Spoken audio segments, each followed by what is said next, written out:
Okay, thank you very much. We are now moving from presenting you with a lot of information to putting you into work. So we're going to set that up. Thank you.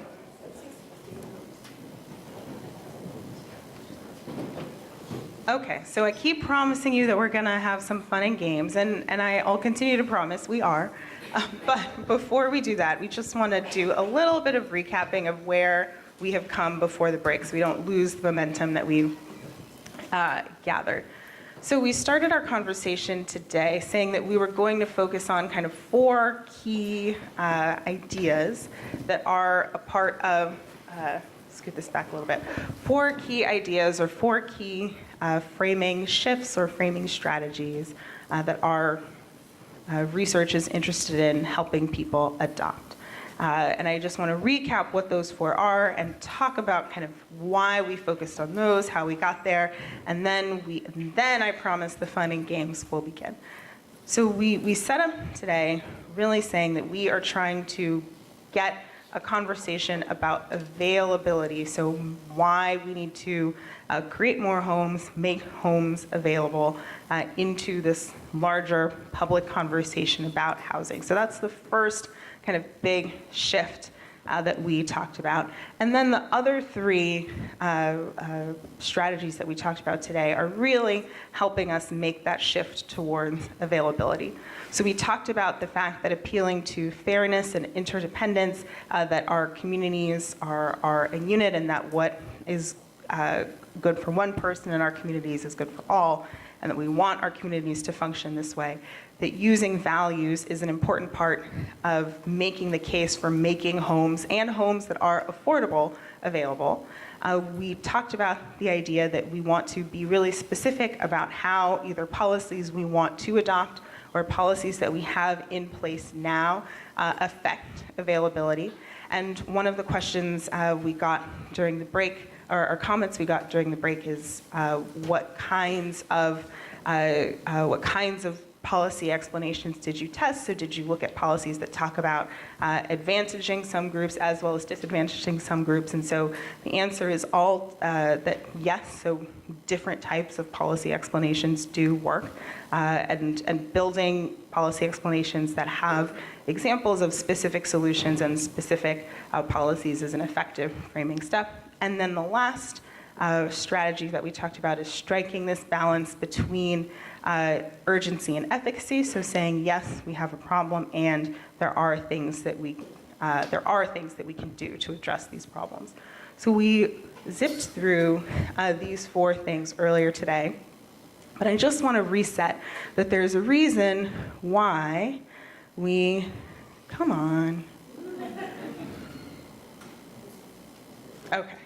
There is a reason why we want to focus on these strategies, and it's because these strategies are all about helping us avoid that backfire effect that frankly is just frustrating and annoying. I don't like it when my messages backfire, but these strategies all came through our research process because they help us kind of circumnavigate and get around some of those backfires that we've talked about in different conversations that we've had with Home for All before.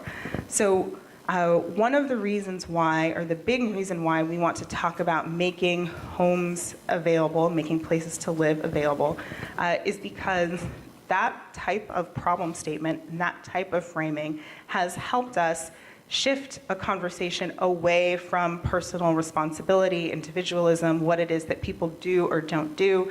It's helped us move away from those types of backfires and avoid that particular effect. So this is why, one of the reasons why the larger shift towards availability has been an important part of our work. We talked about not just using values, so explaining why homes are important and explaining why our communities want to make homes available, but we talked about specific values or larger ideals we can appeal to as a part of those conversations.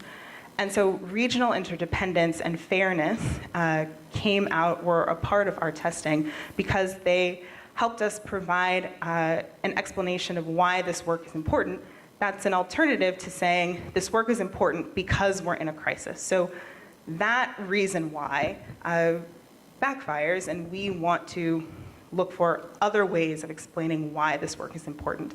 And so appealing to regional interdependence and fairness help us get around that specific backfire.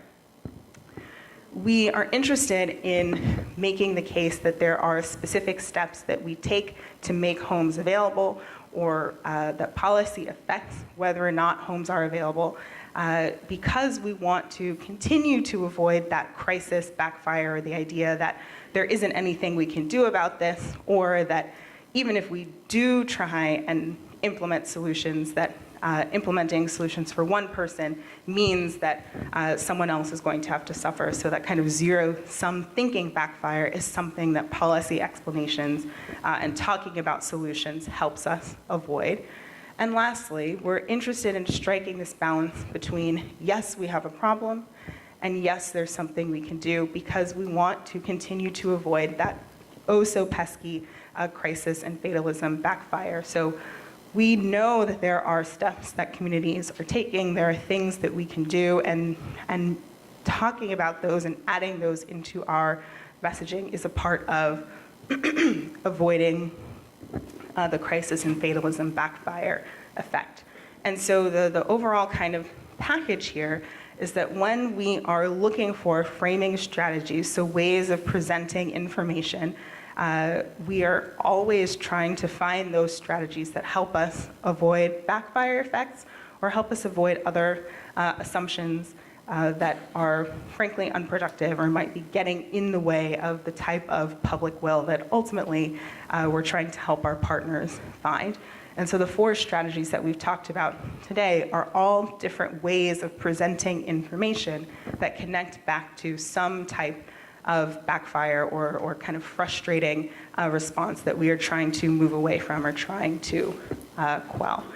And so we take the time to figure out what these strategies that we can implement are, so that we can either identify them and use in pieces of communication, or add them into pieces of communication that we are developing for ourselves.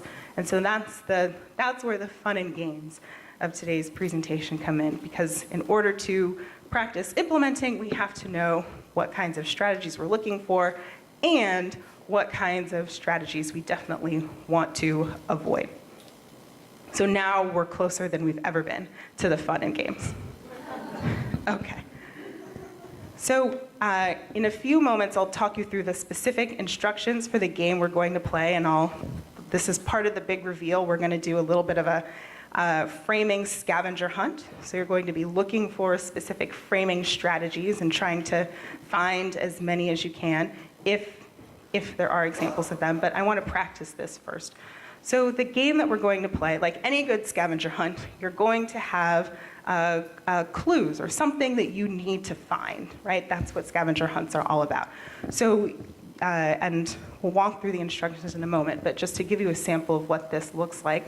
So one of the things that I could ask someone to find on a framing scavenger hunt is language or an example of crisis framing. So if I asked you to find an example of crisis framing, I would be asking you to find words, phrases, sentences, images, examples that cue up the idea that there isn't anything that we can do about this problem, or that this is an outsized problem that's difficult to solve. I'd be asking you to find words, phrases, any kind of language that cues up that idea. So let's take a look at this example. The real estate market has been booming for the last few years. While this is good news for some, particularly wealthy real estate investors and homeowners with stable income earning opportunities, it's made it even more challenging for impoverished and low-income families to find housing. The real estate boom has essentially poured gasoline onto what was already a glaring problem. With the affordable housing crisis getting worse, millions are wondering if there are any viable solutions around the corner. So, if we were on a scavenger hunt and our clue was find language that frames this as a crisis, so words, phrases that present something as a crisis, I would say that there are some examples of that in this paragraph. And if I had to be even more specific about what I saw, I might call attention to a phrase like, has essentially poured gasoline. That does seem a wee bit crisis-like.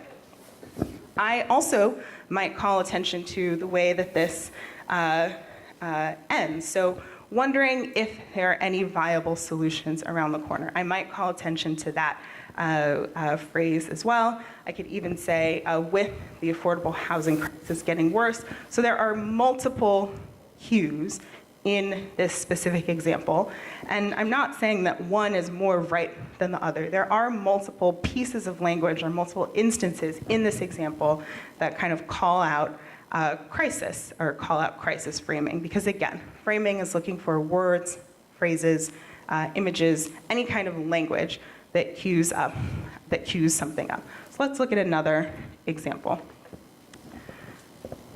So the instruction here is to find out, is there any language in this excerpt that frames housing as a collective issue, as a collective community issue?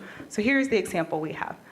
Another landlord questioned the idea that people who are increasingly unable to afford Seattle should be able to live in the city. At some point, the question gets down to, at the basic level, who has the right to live in the city? If you don't make the money, why do you have a right to live in the city? People don't have rights to a certain thing. You lived in Seattle, but you can't afford it anymore. Is that a right you have? I don't think so. So, I was looking at this and thinking, is this framing the availability of housing as a community collective issue? And I would say no. No, I would say no. And why would I say no? Because when I'm looking at this, I see language that's talking about this as a individual or personal problem. So talking about whether or not you, kind of individual people, have rights. If these individual folks haven't done the right things, haven't made the right choices, then they can go. This is not a paragraph that is talking about housing as something that is for a larger community, something that determines community well-being. So I would say that I didn't find an example of what the scavenger hunt asked me to find in this excerpt. So if we think about what we've seen so far, we saw one excerpt where you definitely found lots of instances of crisis, and you found one excerpt where you didn't find what you were looking for. You didn't find language that was about housing as a collective issue. And that's how scavenger hunts go sometimes. Sometimes you find what you're looking for, and sometimes you don't. And playing this framing game that we, I promise, are about to play is going to be similar to that. So let me set up the game that we're going to play. And your table facilitators are going to walk you through this at your tables and help you do this. But let me explain kind of the rules that we're after before we kind of dig into it. So we are going to be looking for specific framing choices or language in real life pieces of communication that your table facilitators have and will hand out to you in a few moments. And at your tables, working as a group, you're going to be looking for 4 different types of framing. You're going to be looking for words or phrases that frame housing as a consumer good, so something that you work hard and buy, or something that you didn't work hard enough and can't buy. You're going to be looking for that. You're going to be looking for language that talks about how policy makes or doesn't make housing available. You're going to be looking for language that frames a lack of housing as a crisis, and you're going to be looking for language that frames housing as a collective issue. Now, you might not find all 4 things, and that's okay. You might find multiple examples of one of the things on here, you might find multiple examples of some of these cues. That's okay too. But your task is to look at the real life communication that your table facilitator will hand out to you and look for these 4 cues. So that's the first thing we're going to do. And then from there, at your tables, you'll have a conversation about which of these strategies is effective, or is there any language in this excerpt that we're looking at that might backfire? And that is the framing scavenger hunt that we're going at. Now, your table facilitators are going to give you a handout that looks a little something like this. It will have instructions on one side and a piece of language that you're going to be using for your scavenger hunt on the other. And if there are any problems or questions that come up during the scavenger hunt, your facilitator knows how to flag down either Maura or myself, so you are not alone. We will be there right with you. And that is the framing game we're going to play, and then we'll call you back after giving you some time to go through the scavenger hunt to discuss what we found. Did I leave anything out? So we are right on time with what we planned today. So you have about 45 minutes. I'll give you a 5-minute warning to make sure that you're collecting questions and wrapping up your conversation. But I'm going to turn it to the table facilitators at this point. We'll come back about 5 to 11.